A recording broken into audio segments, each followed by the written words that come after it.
Chapter 4. The Death of the Curate. It was on the 6th day of our imprisonment that I peeped for the last time, and presently found myself alone.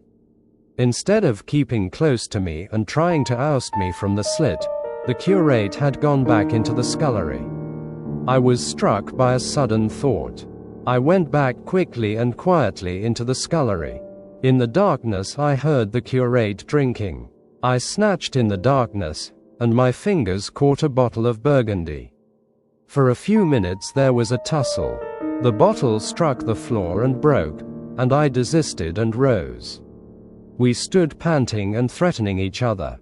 In the end I planted myself between him and the food, and told him of my determination to begin a discipline.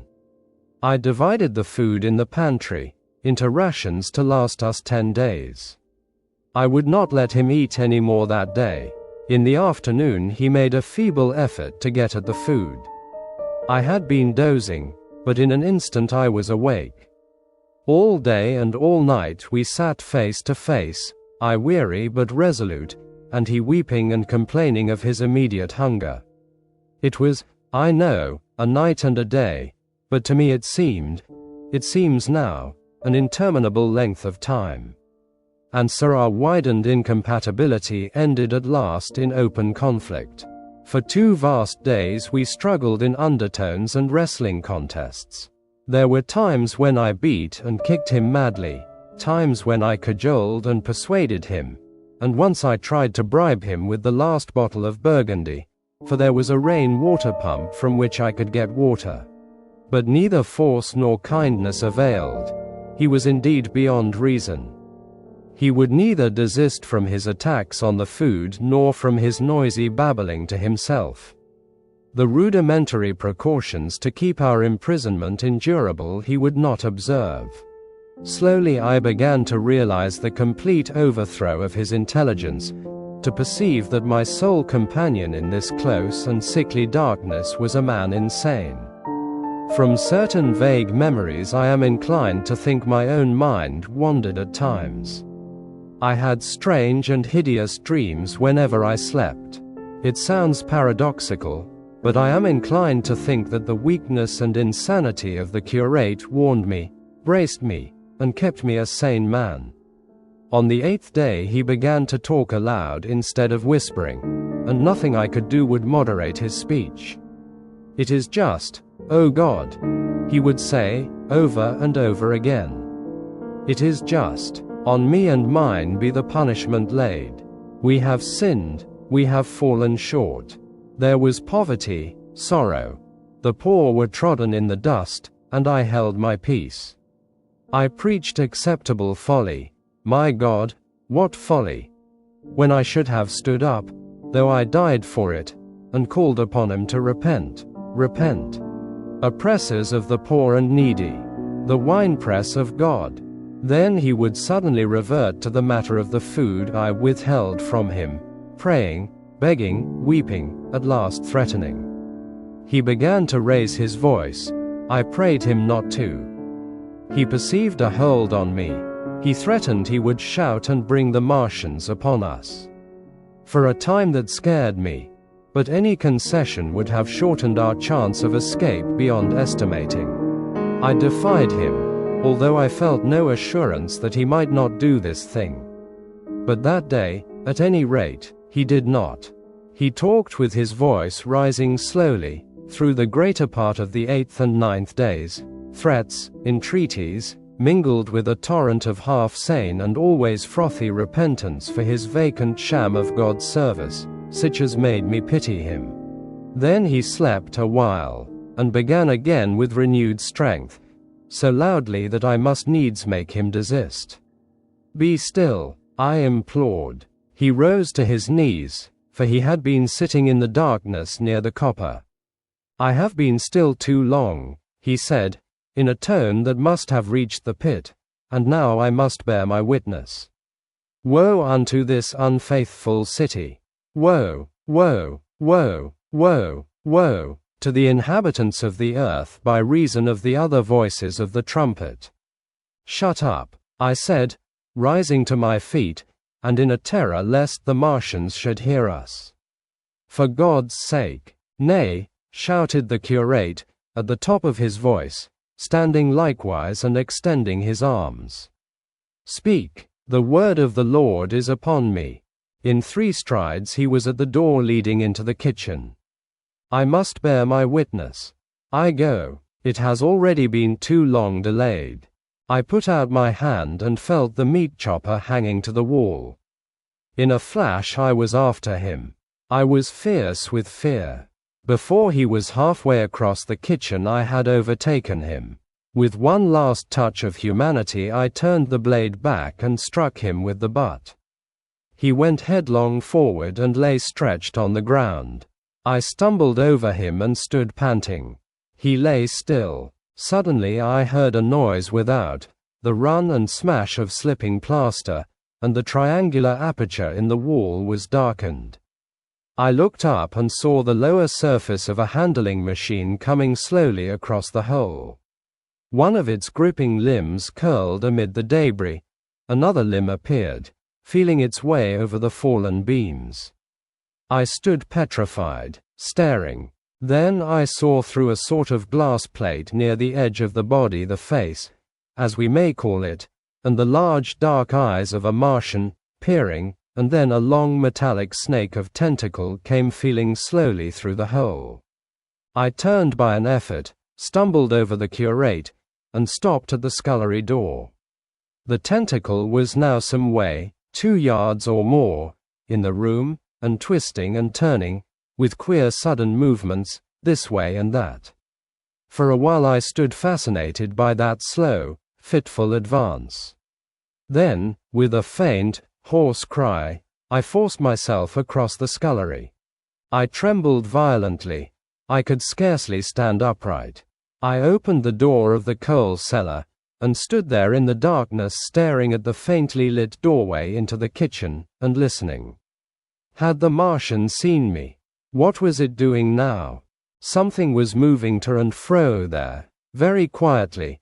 Every now and then it tapped against the wall, or started on its movements with a faint metallic ringing, like the movements of keys on a split ring. Then a heavy body, I knew too well what, was dragged across the floor of the kitchen towards the opening. Irresistibly attracted, I crept to the door and peeped into the kitchen. In the triangle of bright outer sunlight I saw the Martian, in its Briareus of a handling machine, scrutinizing the curate's head. I thought at once that it would infer my presence from the mark of the blow I had given him. I crept back to the coal cellar, shut the door, and began to cover myself up as much as I could, and as noiselessly as possible in the darkness, among the firewood and coal therein. Every now and then I paused, rigid, to hear if the Martian had thrust its tentacles through the opening again. Then the faint metallic jingle returned. I traced it slowly feeling over the kitchen. Presently I heard it nearer, in the scullery, as I judged. I thought that its length might be insufficient to reach me. I prayed copiously. It passed, scraping faintly across the cellar door. An age of almost intolerable suspense intervened. Then I heard it fumbling at the latch. It had found the door. The Martians understood doors. It worried at the catch for a minute, perhaps, and then the door opened.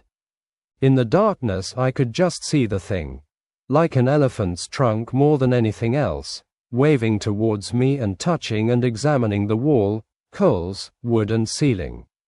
It was like a black worm swaying its blind head to and fro. Once, even, it touched the heel of my boot. I was on the verge of screaming. I bit my hand. For a time the tentacle was silent. I could have fancied it had been withdrawn.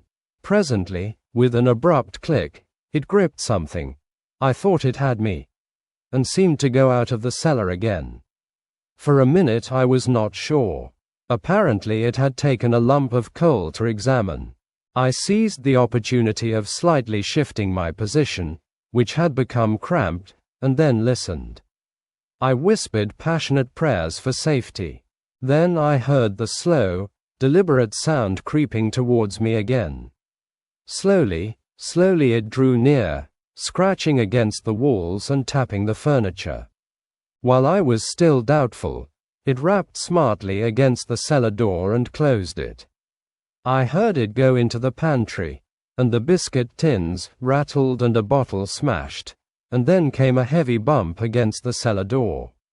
Then silence that passed into an infinity of suspense. Had it gone? At last I decided that it had. It came into the scullery no more, but I lay all the 10th day in the close darkness, buried among coals and firewood, not daring even to crawl out for the drink for which I craved. It was the 11th day before I ventured so far from my security. Chapter 5. The Stillness. My first act before I went into the pantry was to fasten the door between the kitchen and the scullery. But the pantry was empty. Every scrap of food had gone. Apparently, the Martian had taken it all on the previous day. At that discovery I despaired for the first time. I took no food, or no drink either, on the 11th or the 12th day. At first my mouth and throat were parched, and my strength ebbed sensibly. I sat about in the darkness of the scullery, in a state of despondent wretchedness. My mind ran on eating. I thought I had become deaf, for the noises of movement I had been accustomed to hear from the pit had ceased absolutely. I did not feel strong enough to crawl noiselessly to the peephole, or I would have gone there. On the 12th day my throat was so painful that, taking the chance of alarming the Martians, I attacked the creaking rain-water pump that stood by the sink, and got a couple of glassfuls of blackened and tainted rainwater. I was greatly refreshed by this, and emboldened by the fact that no inquiring tentacle followed the noise of my pumping. During these days, in a rambling, inconclusive way, I thought much of the curate and of the manner of his death. On the 13th day I drank some more water, and dozed and thought disjointedly of eating and of vague impossible plans of escape. Whenever I dozed I dreamt of horrible phantasms, of the death of the curate, or of sumptuous dinners. But, asleep or awake, I felt a keen pain that urged me to drink again and again. The light that came into the scullery was no longer grey, but red. To my disordered imagination it seemed the color of blood. On the 14th day I went into the kitchen, and I was surprised to find that the fronds of the red weed had grown right across the hole in the wall, turning the half-light of the place into a crimson-colored obscurity. It was early on the 15th day that I heard a curious, familiar sequence of sounds in the kitchen, and, listening, identified it as the snuffing and scratching of a dog. Going into the kitchen, I saw a dog's nose peering in through a break among the ruddy fronds. This greatly surprised me. At the scent of me he barked shortly. I thought if I could induce him to come into the place quietly I should be able, perhaps, to kill and eat him. And in any case, it would be advisable to kill him, lest his actions attracted the attention of the Martians. I crept forward, saying, "Good dog," very softly, but he suddenly withdrew his head and disappeared. I listened. I was not deaf, but certainly the pit was still. I heard a sound like the flutter of a bird's wings, and a horse croaking, but that was all. For a long while I lay close to the peephole, but not daring to move aside the red plants that obscured it. Once or twice I heard a faint pitter-patter like the feet of the dog going hither and thither on the sand far below me, and there were more bird-like sounds, but that was all. At length, encouraged by the silence, I looked out. Except in the corner, where a multitude of crows hopped and fought over the skeletons of the dead the Martians had consumed, there was not a living thing in the pit. I stared about me, scarcely believing my eyes. All the machinery had gone, save for the big mound of grayish-blue powder in one corner, certain bars of aluminium in another, the blackbirds, and the skeletons of the killed, The place was merely an empty circular pit in the sand. Slowly I thrust myself out through the red weed, and stood upon the mound of rubble. I could see in any direction save behind me, to the north, and neither Martians nor sign of Martians were to be seen. The pit dropped sheerly from my feet, but a little way along the rubbish afforded a practicable slope to the summit of the ruins. My chance of escape had come. I began to tremble. I hesitated for some time, and then, in a gust of desperate resolution, and with a heart that throbbed violently, I scrambled to the top of the mound in which I had been buried so long. I looked about again. To the northward, too, no Martian was visible. When I had last seen this part of Sheen in the daylight, it had been a straggling street of comfortable white and red houses, interspersed with abundant shady trees. Now I stood on a mound of smashed brickwork, clay, and gravel, over which spread a multitude of red cactus-shaped plants, knee-high, without a solitary terrestrial growth to dispute their footing. The trees near me were dead and brown, but further a network of red threads scaled the still living stems. The neighboring houses had all been wrecked, but none had been burned. Their walls stood, sometimes to the second story, with smashed windows and shattered doors. The red weed grew tumultuously in their roofless rooms. Below me was the great pit, with the crows struggling for its refuse.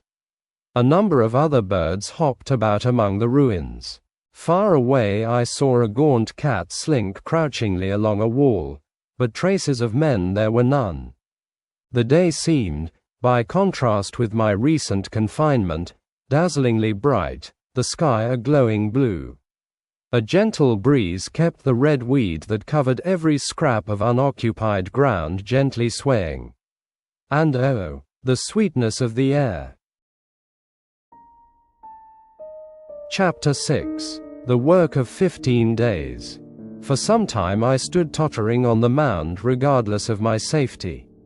Within that noisome den from which I had emerged I had thought with a narrow intensity only of our immediate security. I had not realized what had been happening to the world, had not anticipated this startling vision of unfamiliar things. I had expected to see Sheen in ruins. I found about me the landscape, weird and lurid, of another planet. For that moment I touched an emotion beyond the common range of men, yet one that the poor brutes we dominate know only too well. I felt as a rabbit might feel returning to his burrow and suddenly confronted by the work of a dozen busy navvies digging the foundations of a house. I felt the first inkling of a thing that presently grew quite clear in my mind, that oppressed me for many days, a sense of dethronement, a persuasion that I was no longer a master, but an animal among the animals, under the Martian heel. With us it would be as with them, to lurk and watch, to run and hide. The fear and empire of man had passed away. But so soon as this strangeness had been realized it passed, and my dominant motive became the hunger of my long and dismal fast. In the direction away from the pit I saw, beyond a red-covered wall, a patch of garden ground unburied. This gave me a hint, and I went knee-deep, and sometimes neck-deep, in the red weed. The density of the weed gave me a reassuring sense of hiding. The wall was some 6 feet high, and when I attempted to clamber it I found I could not lift my feet to the crest. So I went along by the side of it, and came to a corner and a rockwork that enabled me to get to the top, and tumble into the garden I coveted. Here I found some young onions, a couple of gladiolus bulbs, and a quantity of immature carrots, all of which I secured, and, scrambling over a ruined wall, went on my way through scarlet and crimson trees towards Kew. It was like walking through an avenue of gigantic blood drops, possessed with 2 ideas, to get more food, and to limp, as soon and as far as my strength permitted, out of this accursed unearthly region of the pit. Some way farther, in a grassy place, was a group of mushrooms which also I devoured, and then I came upon a brown sheet of flowing shallow water, where meadows used to be. These fragments of nourishment served only to whet my hunger. At first I was surprised at this flood in a hot, dry summer, but afterwards I discovered that it was caused by the tropical exuberance of the red weed. Directly this extraordinary growth encountered water, it straightway became gigantic and of unparalleled fecundity. Its seeds were simply poured down into the water of the Wey and Thames, and its swiftly growing and titanic water fronds speedily choked both those rivers. At Putney, as I afterwards saw, the bridge was almost lost in a tangle of this weed, and at Richmond, too, the Thames water poured in a broad and shallow stream across the meadows of Hampton and Twickenham. As the water spread, the weed followed them, until the ruined villas of the Thames Valley were for a time lost in this red swamp, whose margin I explored, and much of the desolation the Martians had caused was concealed. In the end, the red weed succumbed almost as quickly as it had spread. A cankering disease, due, it is believed, to the action of certain bacteria, presently seized upon it. Now, by the action of natural selection, all terrestrial plants have acquired a resisting power against bacterial diseases. They never succumb without a severe struggle, but the red weed rotted like a thing already dead. The fronds became bleached, and then shriveled and brittle. They broke off at the least touch, and the waters that had stimulated their early growth carried their last vestiges out to sea. My first act on coming to this water was, of course, to slake my thirst. I drank a great deal of it and, moved by an impulse, gnawed some fronds of red weed, but they were watery, and had a sickly, metallic taste. I found the water was sufficiently shallow for me to wade securely, although the red weed impeded my feet a little. But the flood evidently got deeper towards the river, and I turned back to Mortlake. I managed to make out the road by means of occasional ruins of its villas and fences and lamps, and so presently I got out of this spate and made my way to the hill going up towards Roehampton and came out on Putney Common. Here the scenery changed from the strange and unfamiliar to the wreckage of the familiar. Patches of ground exhibited the devastation of a cyclone, and in a few score yards I would come upon perfectly undisturbed spaces, houses with their blinds trimly drawn and doors closed, as if they had been left for a day by the owners, or as if their inhabitants slept within. The red weed was less abundant. The tall trees along the lane were free from the red creeper. I hunted for food among the trees, finding nothing, and I also raided a couple of silent houses, but they had already been broken into and ransacked. I rested for the remainder of the daylight in a shrubbery, being, in my enfeebled condition, too fatigued to push on. All this time I saw no human beings, and no signs of the Martians. I encountered a couple of hungry-looking dogs, but both hurried circuitously away from the advances I made them. Near Roehampton I had seen 2 human skeletons, not bodies, but skeletons, picked clean, and in the wood by me I found the crushed and scattered bones of several cats and rabbits and the skull of a sheep. But though I gnawed parts of these in my mouth, there was nothing to be got from them. After sunset I struggled on along the road towards Putney, where I think the heat ray must have been used for some reason. And in the garden beyond Roehampton I got a quantity of immature potatoes, sufficient to stay my hunger. From this garden one looked down upon Putney and the river. The aspect of the place in the dusk was singularly desolate. Blackened trees, blackened, desolate ruins, and down the hill the sheets of the flooded river, red tinged with the weed. And over all, silence. It filled me with indescribable terror to think how swiftly the desolating change had come. For a time I believed that mankind had been swept out of existence, and that I stood there alone, the last man left alive. Hard by the top of Putney Hill I came upon another skeleton, with the arms dislocated and removed several yards from the rest of the body. As I proceeded I became more and more convinced that the extermination of mankind was, save for such stragglers as myself, already accomplished in this part of the world. The Martians, I thought, had gone on and left the country desolated, seeking food elsewhere. Perhaps even now they were destroying Berlin or Paris, or it might be they had gone northward. Chapter 7. The Man on Putney Hill.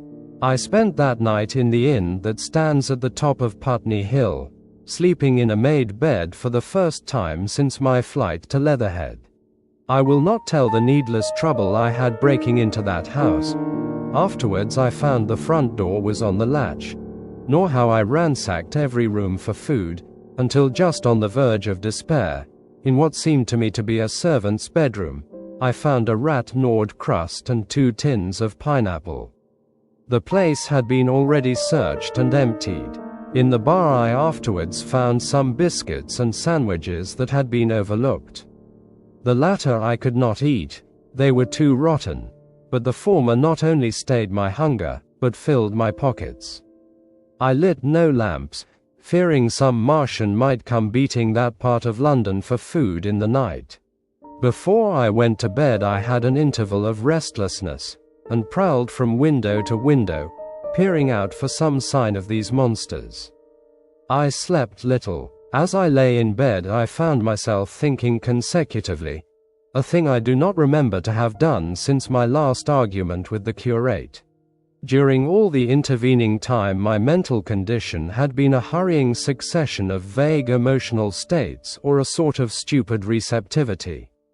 But in the night my brain, reinforced, I suppose, by the food I had eaten, grew clear again, and I thought. 3 things struggled for possession of my mind: the killing of the curate, the whereabouts of the Martians, and the possible fate of my wife. The former gave me no sensation of horror or remorse to recall. I saw it simply as a thing done, a memory infinitely disagreeable, but quite without the quality of remorse. I saw myself then as I see myself now, driven step by step towards that hasty blow, the creature of a sequence of accidents leading inevitably to that. I felt no condemnation, yet the memory, static, unprogressive, haunted me. In the silence of the night, with that sense of the nearness of God that sometimes comes into the stillness and the darkness, I stood my trial, my only trial, for that moment of wrath and fear. I retraced every step of our conversation from the moment when I had found him crouching beside me, heedless of my thirst, and pointing to the fire and smoke that streamed up from the ruins of Weybridge. We had been incapable of cooperation. Grim chance had taken no heed of that. Had I foreseen, I should have left him at Halliford. But I did not foresee, and crime is to foresee and do. And I set this down as I have set all this story down, as it was. There were no witnesses. All these things I might have concealed. But I set it down, and the reader must form his judgment as he will. And when, by an effort, I had set aside that picture of a prostrate body, I faced the problem of the Martians and the fate of my wife. For the former I had no data. I could imagine 100 things, and unhappily, I could for the latter. And suddenly that night became terrible. I found myself sitting up in bed, staring at the dark. I found myself praying that the heat ray might have suddenly and painlessly struck her out of being. Since the night of my return from Leatherhead I had not prayed. I had uttered prayers, fetish prayers, had prayed as heathens mutter charms when I was in extremity, but now I prayed indeed, pleading steadfastly and sanely, face to face with the darkness of God. Strange night, strangest in this, that so soon as dawn had come, I, who had talked with God, crept out of the house like a rat leaving its hiding place, a creature scarcely larger, an inferior animal, a thing that for any passing whim of our masters might be hunted and killed. Perhaps they also prayed confidently to God. Surely, if we have learned nothing else, this war has taught us pity, pity for those witless souls that suffer our dominion. The morning was bright and fine, and the eastern sky glowed pink, and was fretted with little golden clouds. In the road that runs from the top of Putney Hill to Wimbledon was a number of poor vestiges of the panic torrent that must have poured Londonward on the Sunday night after the fighting began. There was a little two-wheeled cart inscribed with the name of Thomas Lobb, greengrocer, New Malden, with a smashed wheel and an abandoned tin trunk. There was a straw hat trampled into the now hardened mud, and at the top of West Hill a lot of blood-stained glass about the overturned water trough. My movements were languid, my plans of the vaguest. I had an idea of going to Leatherhead, though I knew that there I had the poorest chance of finding my wife. Certainly, unless death had overtaken him suddenly, my cousins and she would have fled thence, but it seemed to me I might find or learn there whither the Surrey people had fled. I knew I wanted to find my wife, that my heart ached for her and the world of men, but I had no clear idea how the finding might be done. I was also sharply aware now of my intense loneliness. From the corner I went, under cover of a thicket of trees and bushes, to the edge of Wimbledon Common, stretching wide and far. That dark expanse was lit in patches by yellow gorse and broom. There was no red weed to be seen, and as I prowled, hesitating, on the verge of the open, the sun rose, flooding it all with light and vitality. I came upon a busy swarm of little frogs in a swampy place among the trees. I stopped to look at him, drawing a lesson from their stout resolve to live. And presently, turning suddenly, with an odd feeling of being watched, I beheld something crouching amid a clump of bushes. I stood regarding this. I made a step towards it, and it rose up and became a man armed with a cutlass. I approached him slowly. He stood silent and motionless, regarding me. As I drew nearer I perceived he was dressed in clothes as dusty and filthy as my own. He looked, indeed, as though he had been dragged through a culvert. Nearer, I distinguished the green slime of ditches mixing with the pale drab of dried clay and shiny, coaly patches. His black hair fell over his eyes, and his face was dark and dirty and sunken, so that at first I did not recognize him. There was a red cut across the lower part of his face. "Stop!" he cried, when I was within 10 yards of him, and I stopped. His voice was hoarse. "Where do you come from?" he said. I thought, surveying him. "I come from Mortlake," I said. "I was buried near the pit the Martians made about their cylinder. I have worked my way out and escaped. There is no food about here," he said. "This is my country, all this hill down to the river, and back to Clapham, and up to the edge of the common. There is only food for one. Which way are you going?" I answered slowly. "I don't know," I said. "I have been buried in the ruins of a house 13 or 14 days. I don't know what has happened." He looked at me doubtfully, then started, and looked with a changed expression. "I've no wish to stop about here," said I. "I think I shall go to Leatherhead, for my wife was there." He shot out a pointing finger. "It is you," said he, "the man from Woking. And you weren't killed at Weybridge." I recognized him at the same moment. "You are the artilleryman who came into my garden. Good luck," he said.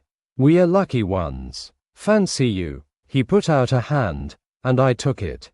"I crawled up a drain," he said. "But they didn't kill everyone. And after they went away I got off towards Walton across the fields. But it's not 16 days altogether, and your hair is grey." He looked over his shoulder suddenly.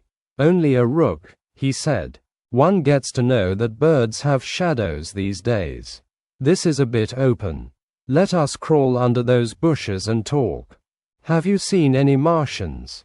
I said. Since I crawled out. They've gone away across London, he said. I guess they've got a bigger camp there. Of a night, all over there, Hampstead Way, the sky is alive with their lights. It's like a great city, and in the glare you can just see them moving. By daylight you can't, but nearer, I haven't seen him. He counted on his fingers, 5 days. Then I saw a couple across Hammersmith Way carrying something big. And the night before last, he stopped and spoke impressively. It was just a matter of lights, but it was something up in the air. I believe they've built a flying machine, and are learning to fly. I stopped, on hands and knees, for we had come to the bushes. Fly, yes, he said, fly. I went on into a little bower, and sat down. It is all over with humanity, I said.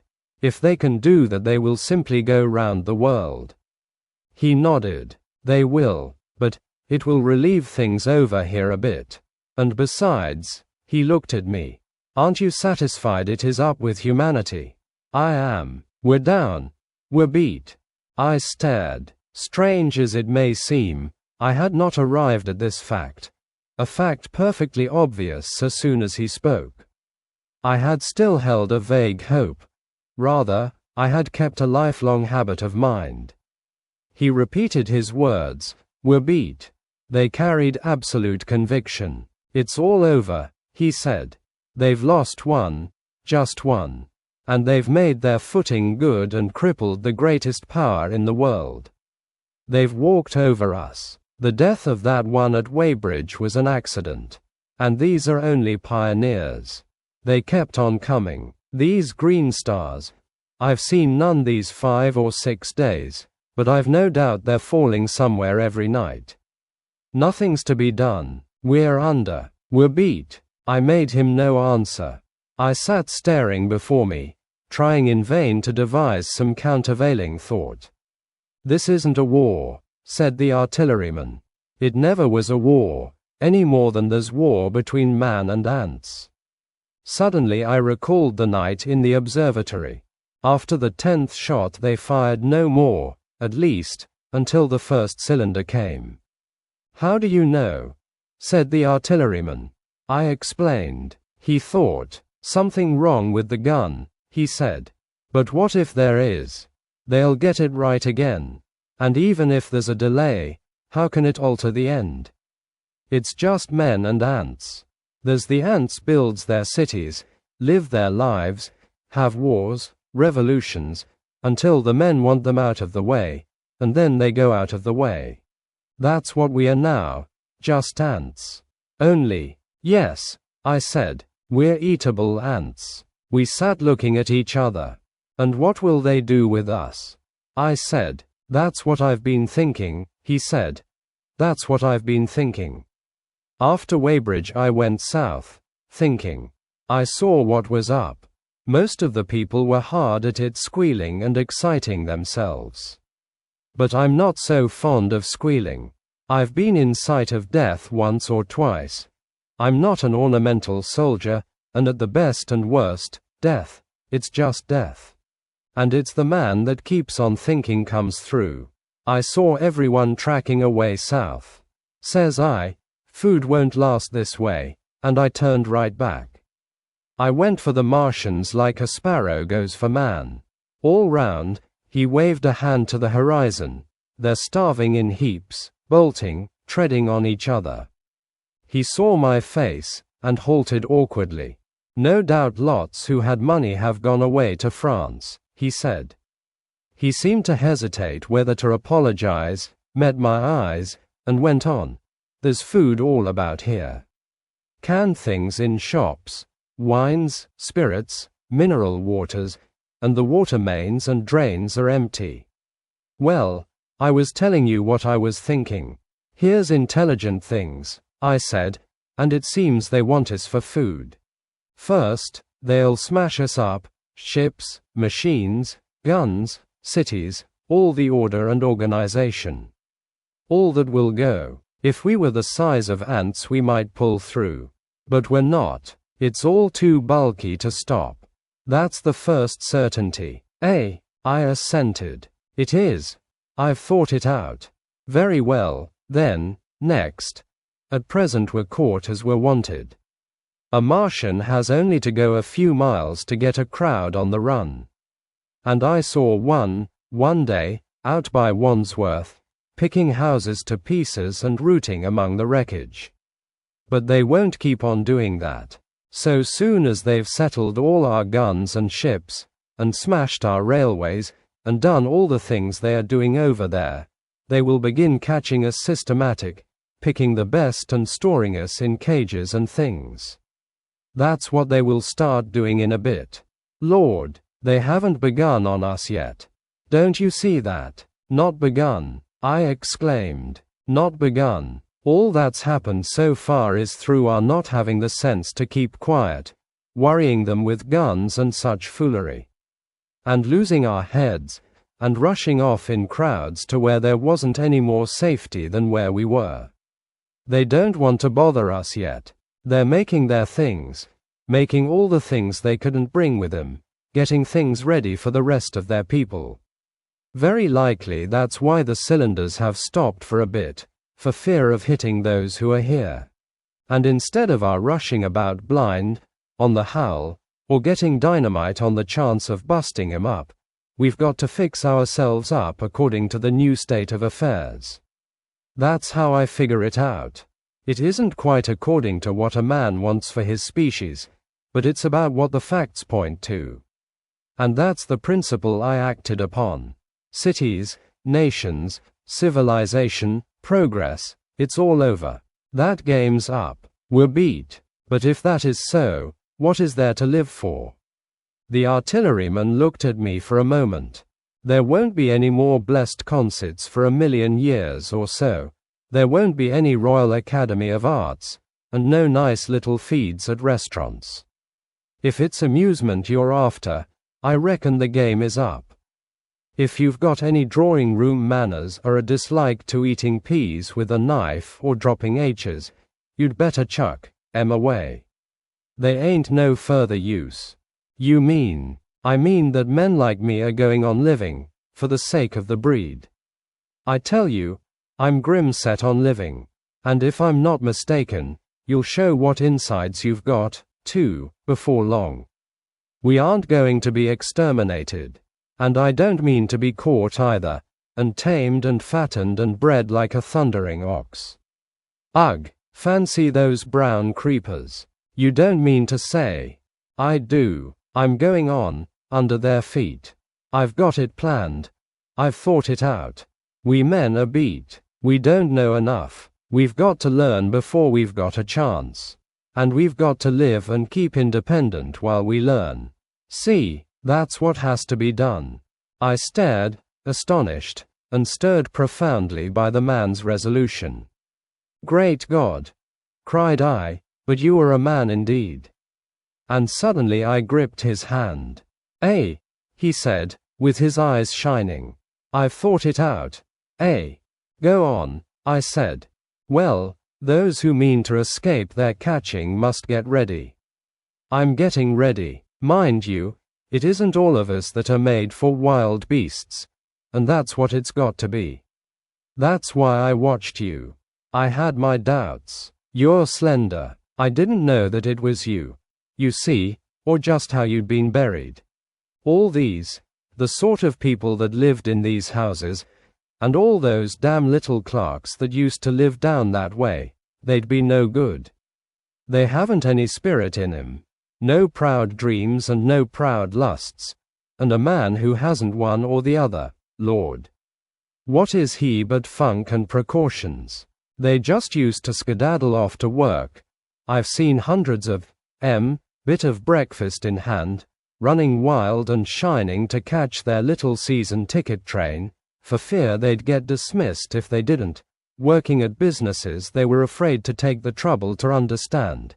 Skedaddling back for fear they wouldn't be in time for dinner, keeping indoors after dinner for fear of the back streets, and sleeping with the wives they married, not because they wanted them, but because they had a bit of money that would make for safety in their one little miserable skedaddle through the world. Lives insured and a bit invested for fear of accidents. And on Sundays, fear of the hereafter. As if hell was built for rabbits. Well, the Martians will just be a godsend to these. Nice roomy cages, fattening food, careful breeding, no worry. After a week or so chasing about the fields and lands on empty stomachs, they'll come and be caught cheerful. They'll be quite glad after a bit. They'll wonder what people did before there were Martians to take care of them. And the bar loafers, and mashers, and singers, I can imagine them. I can imagine him, he said, with a sort of somber gratification. There'll be any amount of sentiment and religion loose among them. There's hundreds of things I saw with my eyes that I've only begun to see clearly these last few days. There's lots will take things as they are, fat and stupid, and lots will be worried by a sort of feeling that it's all wrong, and that they ought to be doing something. Now, whenever things are so that a lot of people feel they ought to be doing something, the weak, and those who go weak with a lot of complicated thinking, always make for a sort of do-nothing religion, very pious and superior, and submit to persecution and the will of the Lord. Very likely you've seen the same thing. It's energy in a gale of funk, and turned clean inside out. These cages will be full of psalms and hymns and piety, and those of a less simple sort will work in a bit of, what is it? Eroticism. He paused. Very likely these Martians will make pets of some of them. Train 'em to do tricks, who knows? Get sentimental over the pet boy who grew up and had to be killed. And some, maybe, they will train to hunt us. No, I cried. That's impossible. No human being. What's the good of going on with such lies? Said the artilleryman. There's men who do it cheerful. What nonsense to pretend there isn't. And I succumbed to his conviction. If they come after me, he said. Lord, if they come after me. And subsided into a grim meditation. I sat contemplating these things. I could find nothing to bring against this man's reasoning. In the days before the invasion, no one would have questioned my intellectual superiority to his. I, a professed and recognized writer on philosophical themes, and he, a common soldier, and yet he had already formulated a situation that I had scarcely realized. What are you doing? I said presently. What plans have you made? He hesitated. Well, it's like this, he said. What have we to do? We have to invent a sort of life where men can live and breed, and be sufficiently secure to bring the children up. Yes. Wait a bit, and I'll make it clearer what I think ought to be done. The tame ones will go like all tame beasts. In a few generations they'll be big, beautiful, rich-blooded, stupid, rubbish. The risk is that we who keep wild will go savage, degenerate into a sort of big, savage rat. You see, how I mean to live is underground. I've been thinking about the drains. Of course those who don't know drains think horrible things. But under this London are miles and miles, hundreds of miles, and a few days' rain and London empty will leave them sweet and clean.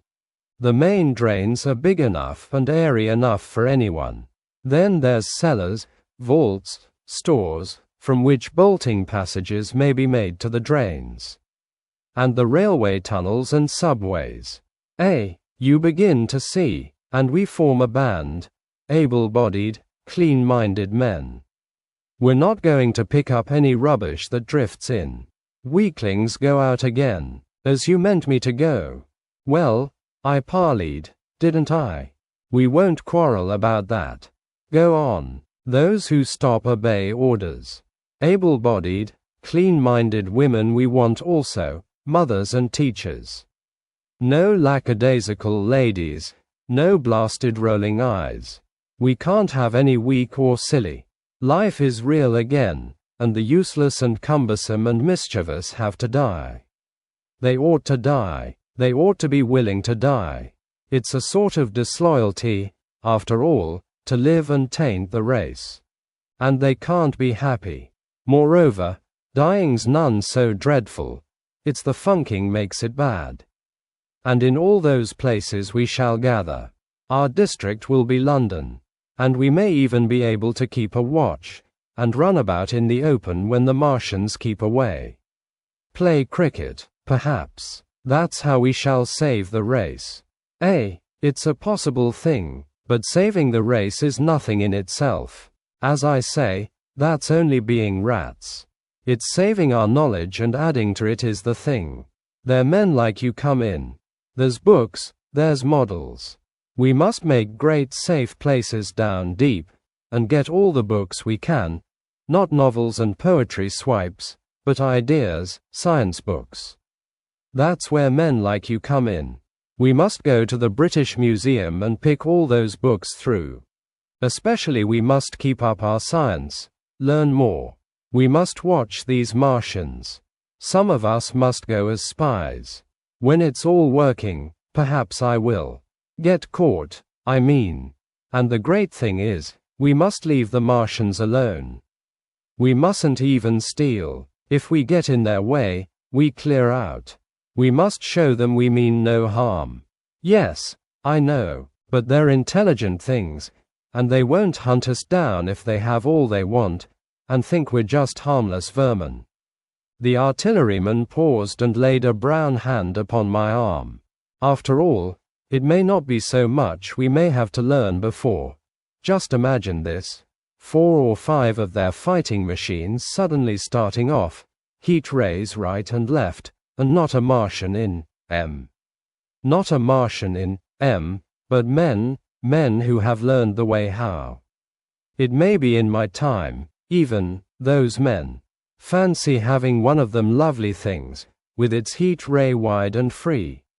Fancy having it in control. What would it matter if you smashed to smithereens at the end of the run, after a bust like that? I reckon the Martians'll open their beautiful eyes. Can't you see them, man? Can't you see them hurrying, puffing and blowing and hooting to their other mechanical affairs? Something out of gear in every case. And swish, bang, rattle, swish. Just as they are fumbling over it, swish comes the heat ray, and, behold, man has come back to his own. For a while the imaginative daring of the artilleryman, and the tone of assurance and courage he assumed, completely dominated my mind. I believed unhesitatingly both in his forecast of human destiny and in the practicability of his astonishing scheme, and the reader who thinks me susceptible and foolish must contrast his position, reading steadily with all his thoughts about his subject, and mine, crouching fearfully in the bushes and listening, distracted by apprehension. We talked in this manner through the early morning time, and later crept out of the bushes, and, after scanning the sky for Martians, hurried precipitately to the house on Putney Hill where he had made his lair. It was the coal cellar of the place, and when I saw the work he had spent a week upon, it was a burrow scarcely 10 yards long, which he designed to reach to the main drain on Putney Hill. I had my first inkling of the gulf between his dreams and his powers. Such a hole I could have dug in a day, but I believed in him sufficiently to work with him all that morning until past midday at his digging. We had a garden barrow and shot the earth we removed against the kitchen range. We refreshed ourselves with a tin of mock turtle soup and wine from the neighboring pantry. I found a curious relief from the aching strangeness of the world in this steady labor. As we worked, I turned his project over in my mind, and presently objections and doubts began to arise, but I worked there all the morning, so glad was I to find myself with a purpose again. After working an hour I began to speculate on the distance one had to go before the cloaca was reached, the chances we had of missing it altogether. My immediate trouble was why we should dig this long tunnel, when it was possible to get into the drain at once down one of the manholes, and work back to the house. It seemed to me, too, that the house was inconveniently chosen, and required a needless length of tunnel. And just as I was beginning to face these things, the artilleryman stopped digging, and looked at me. "We're working well," he said. He put down his spade. "Let us knock off a bit," he said. "I think it's time we reconnoitered from the roof of the house." I was for going on, and after a little hesitation he resumed his spade, and then suddenly I was struck by a thought. I stopped, and so did he at once. "Why were you walking about the common," I said, "instead of being here?" "Taking the air," he said. "I was coming back. It's safer by night. But the work, oh, one can't always work," he said, and in a flash I saw the man plain. He hesitated, holding his spade. "We ought to reconnoiter now," he said, "because if any come near they may hear the spades and drop upon us unawares." I was no longer disposed to object. We went together to the roof and stood on a ladder peeping out of the roof door. No Martians were to be seen, and we ventured out on the tiles, and slipped down under shelter of the parapet. From this position a shrubbery hid the greater portion of Putney, but we could see the river below, a bubbly mass of red weed, and the low parts of Lambeth flooded and red. The red creeper swarmed up the trees about the old palace, and their branches stretched gaunt and dead, and set with shriveled leaves, from amid its clusters. It was strange how entirely dependent both these things were upon flowing water for their propagation. About us neither had gained a footing. Laburnums, pink maize, snowballs, and trees of arbor vitae rose out of laurels and hydrangeas, green and brilliant into the sunlight. Beyond Kensington dense smoke was rising, and that and a blue haze hid the northward hills. The artilleryman began to tell me of the sort of people who still remained in London. "One night last week," he said, "some fools got the electric light in order, and there was all Regent Street and the circus ablaze, crowded with painted and ragged drunkards, men and women, dancing and shouting till dawn. A man who was there told me, and as the day came they became aware of a fighting machine standing near by the Langham and looking down at them. Heaven knows how long he had been there. It must have given some of them a nasty turn. He came down the road towards them, and picked up nearly 100 too drunk or frightened to run away. Grotesque gleam of a time no history will ever fully describe. From that, in answer to my questions, he came round to his grandiose plans again. He grew enthusiastic. He talked so eloquently of the possibility of capturing a fighting machine that I more than half believed in him again. But now that I was beginning to understand something of his quality, I could divine the stress he laid on doing nothing precipitately. And I noted that now there was no question that he personally was to capture and fight the great machine. After a time we went down to the cellar. Neither of us seemed disposed to resume digging, and when he suggested a meal, I was nothing loath. He became suddenly very generous, and when we had eaten he went away and returned with some excellent cigars. We lit these, and his optimism glowed. He was inclined to regard my coming as a great occasion. "There's some champagne in the cellar," he said. "We can dig better on this Thames-side Burgundy," said I. "No," said he. "I am host today. Champagne, great God, we've a heavy enough task before us. Let us take a rest and gather strength while we may. Look at these blistered hands." And pursuant to this idea of a holiday, he insisted upon playing cards after we had eaten. He taught me euchre, and after dividing London between us, I taking the northern side and he the southern, we played for parish points. Grotesque and foolish as this will seem to the sober reader, it is absolutely true, and what is more remarkable, I found the card game and several others we played extremely interesting. strange mind of man, that, with our species upon the edge of extermination or appalling degradation, with no clear prospect before us, but the chance of a horrible death, we could sit following the chance of this painted pasteboard, and playing the joker with vivid delight. Afterwards he taught me poker, and I beat him at 3 tough chess games. When dark came we decided to take the risk, and lit a lamp. After an interminable string of games, we supped, and the artilleryman finished the champagne. We went on smoking the cigars. He was no longer the energetic regenerator of his species I had encountered in the morning. He was still optimistic, but it was a less kinetic, a more thoughtful optimism. I remember he wound up with my health, proposed in a speech of small variety and considerable intermittence. I took a cigar, and went upstairs to look at the lights of which he had spoken that blazed so greenly along the Highgate hills. At first I stared unintelligently across the London Valley. The northern hills were shrouded in darkness. The fires near Kensington glowed redly, and now and then an orange-red tongue of flame flashed up and vanished in the deep blue night. All the rest of London was black. Then, nearer, I perceived a strange light, a pale, violet-purple fluorescent glow, quivering under the night breeze. For a space I could not understand it, and then I knew that it must be the red weed from which this faint irradiation proceeded.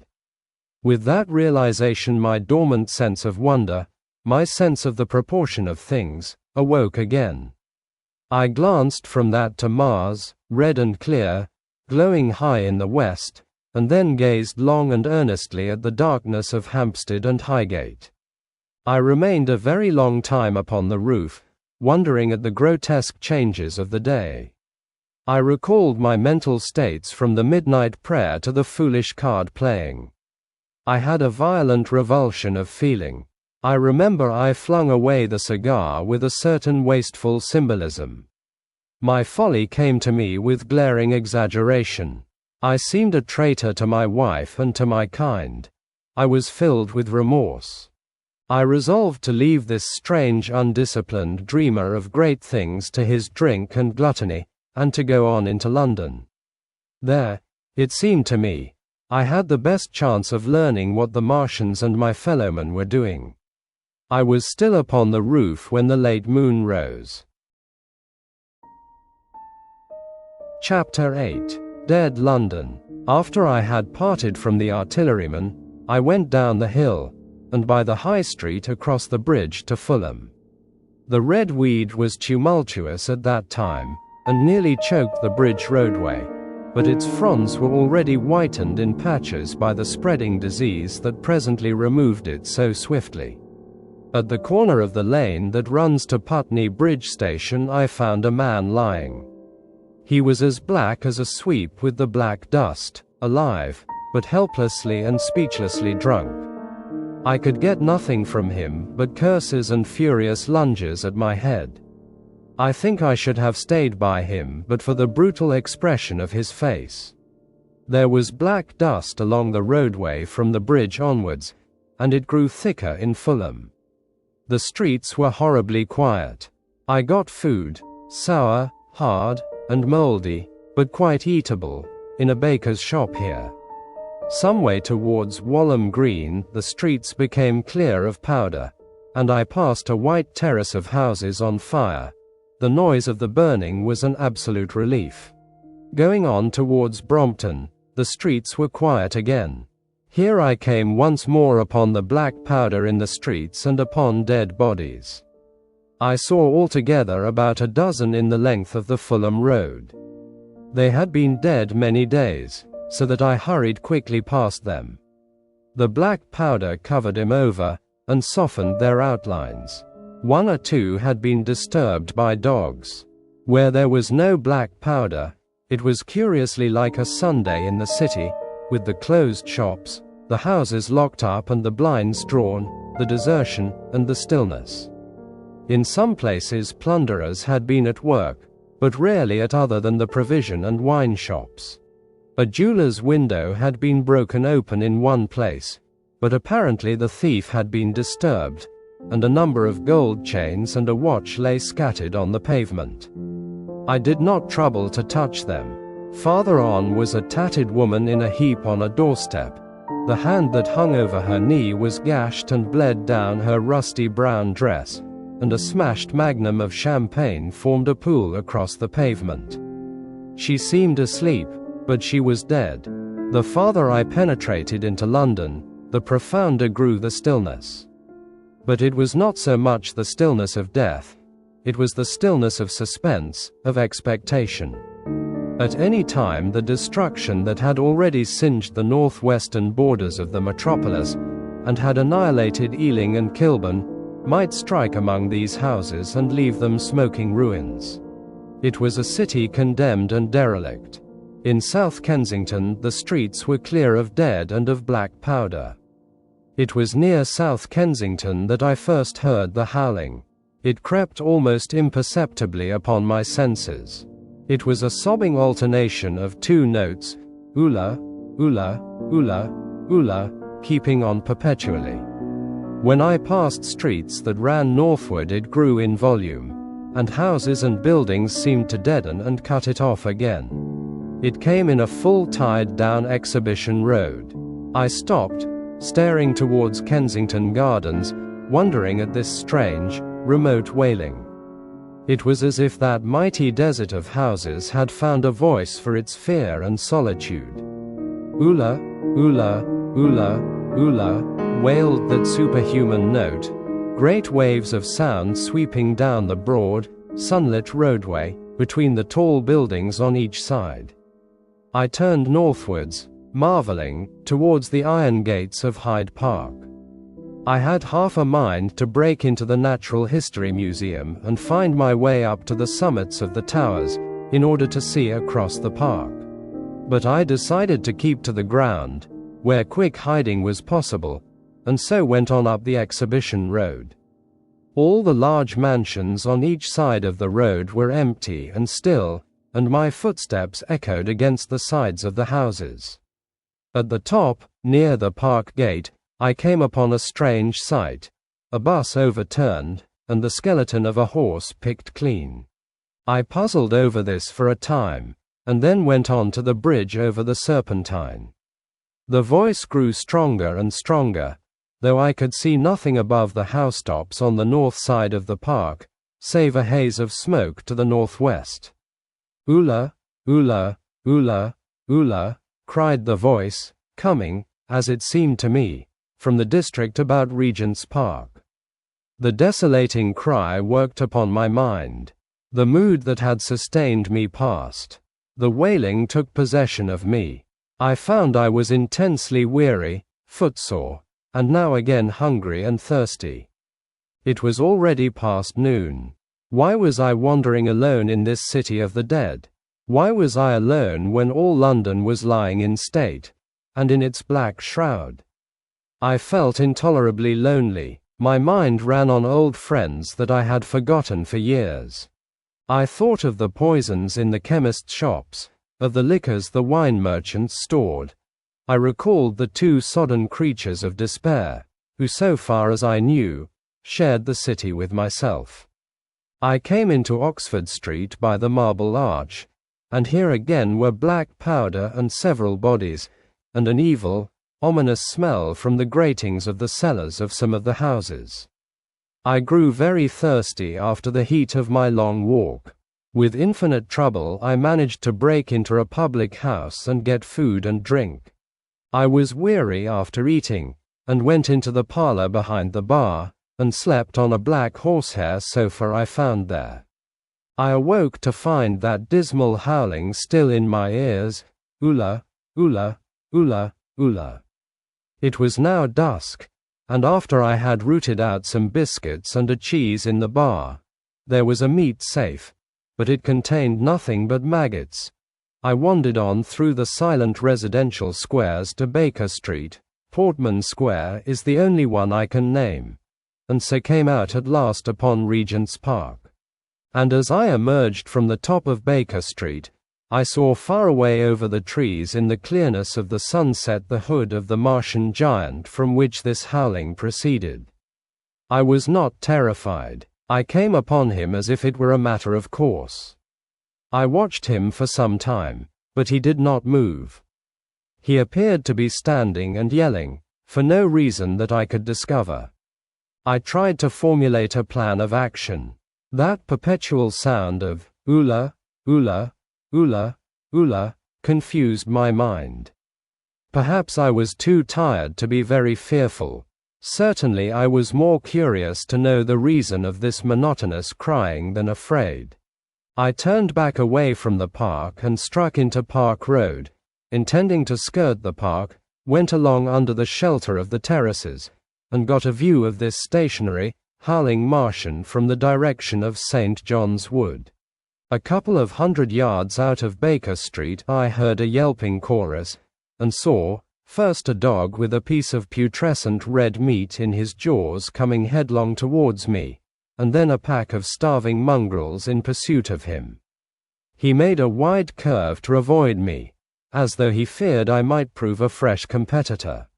As the yelping died away down the silent road, the wailing sound of "oola, oola, oola, oola" reasserted itself. I came upon the wrecked handling machine halfway to St. John's Wood station. At first I thought a house had fallen across the road.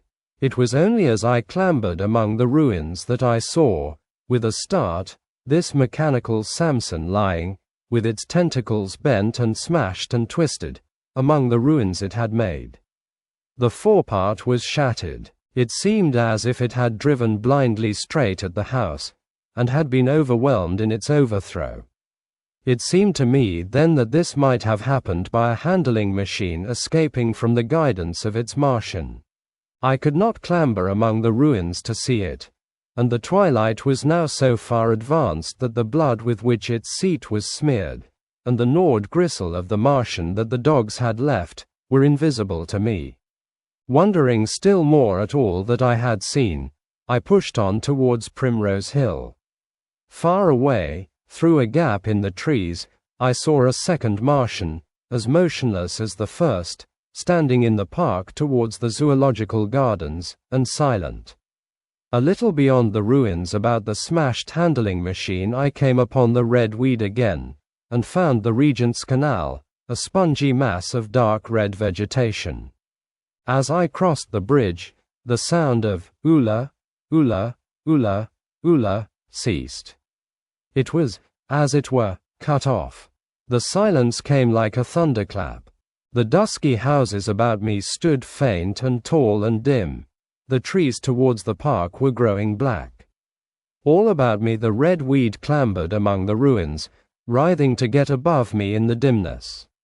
Night, the mother of fear and mystery, was coming upon me. But while that voice sounded the solitude, the desolation, had been endurable. By virtue of it London had still seemed alive, and the sense of life about me had upheld me. Then suddenly a change, the passing of something, I knew not what, and then a stillness that could be felt. Nothing but this gaunt quiet. London about me gazed at me spectrally. The windows in the white houses were like the eye sockets of skulls.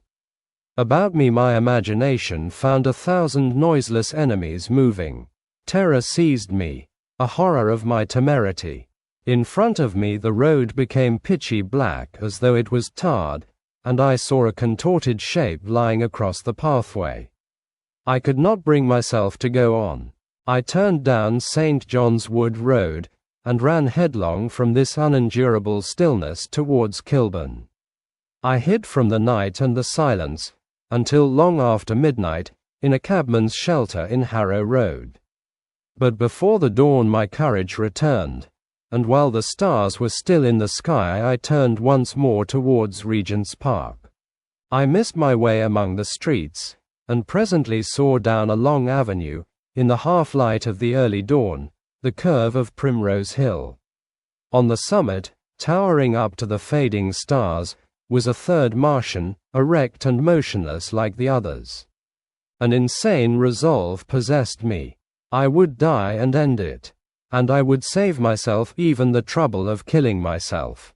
I marched on recklessly towards this Titan, and then, as I drew nearer and the light grew, I saw that a multitude of black birds was circling and clustering about the hood.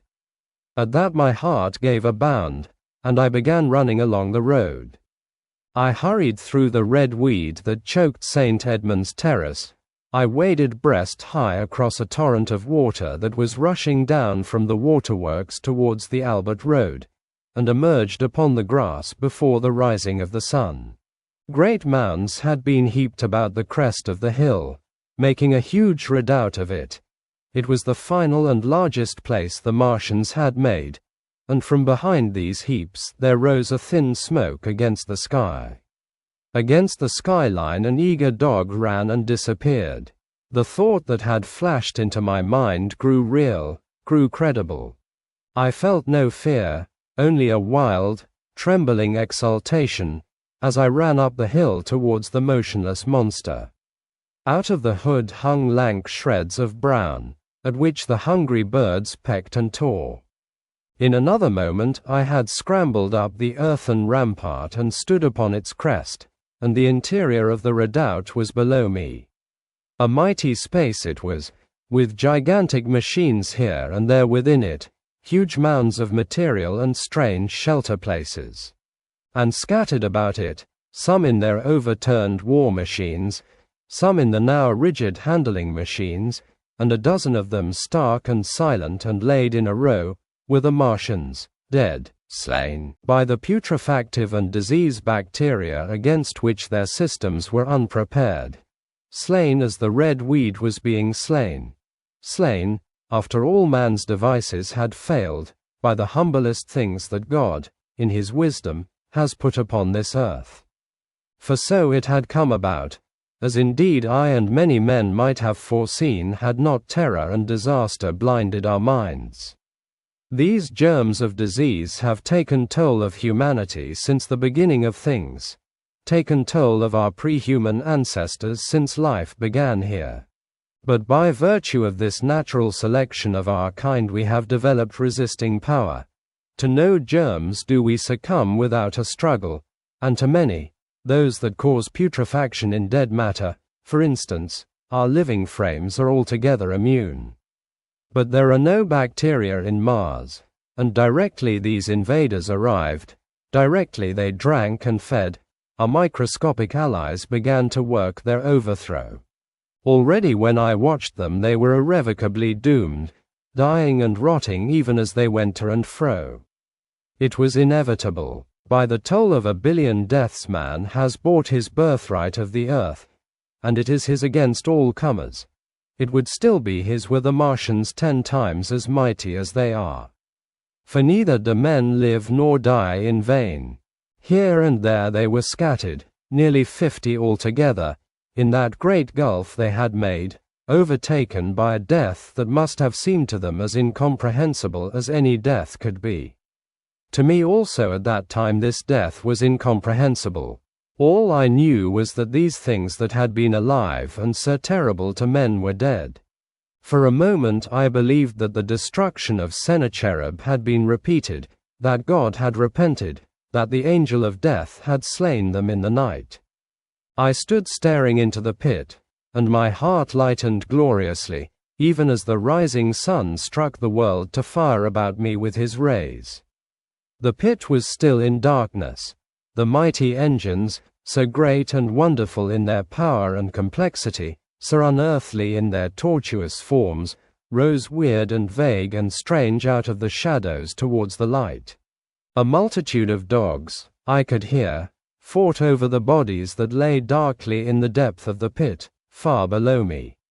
Across the pit on its farther lip, flat and vast and strange, lay the great flying machine with which they had been experimenting upon our denser atmosphere when decay and death arrested them.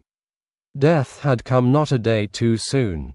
At the sound of a cawing overhead I looked up at the huge fighting machine that would fight no more forever, at the tattered red shreds of flesh that dripped down upon the overturned seats on the summit of Primrose Hill.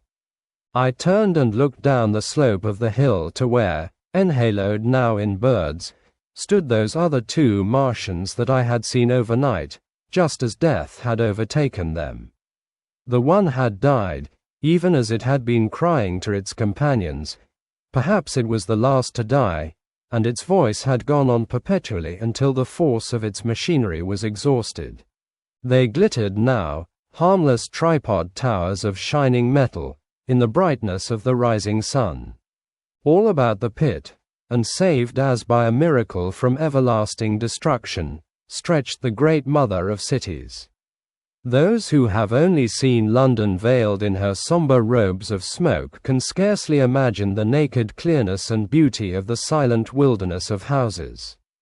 Eastward, over the blackened ruins of the Albert Terrace and the splintered spire of the church, the sun blazed dazzling in a clear sky, and here and there some facet in the great wilderness of roofs caught the light and glared with a white intensity. Northward were Kilburn and Hampstead, blue and crowded with houses. Westward the great city was dimmed, and southward, beyond the Martians, the green waves of Regent's Park, the Langham Hotel, the dome of the Albert Hall, the Imperial Institute, and the giant mansions of the Brompton Road came out clear and little in the sunrise, the jagged ruins of Westminster rising hazily beyond.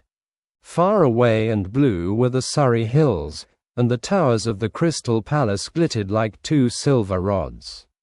The dome of St. Paul's was dark against the sunrise, and injured, I saw for the first time, by a huge gaping cavity on its western side.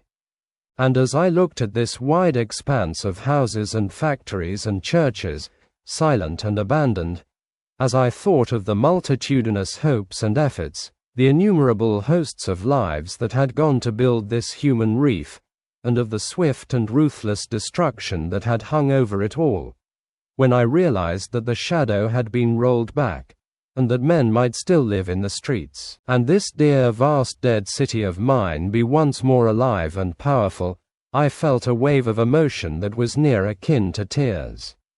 The torment was over. Even that day the healing would begin.